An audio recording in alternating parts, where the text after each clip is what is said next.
வாயு பகவானின் அனுக்கிரகத்தில் உதித்தவனே ஸ்ரீ அனுமான். கந்தர்வ பெண்ணான அஞ்சனை வயிற்றில் பிறந்தவனே. மார்கழி மாதம் அமாவாசையின் மூலம் நட்சத்திரத்தில் அவதரித்தவனே ஸ்ரீ அனுமான். ஆஞ்சநேயனே எழுந்தருள்வாய். எழுந்தருள்வாய் வைணவத்தின் ராமபக்தனே எழுந்தருள்வாய். எழுந்தருள்வாய் சைவத்தின் சிவனின் அம்சமே எழுந்தருள்வாய்.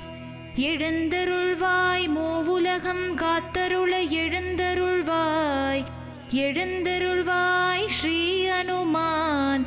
ஆஞ்சநேயா எழுந்தருள்வாய். எழுந்தருள்வாய் வைணவத்தின் ராமபக்தனே எழுந்தருள்வாய்.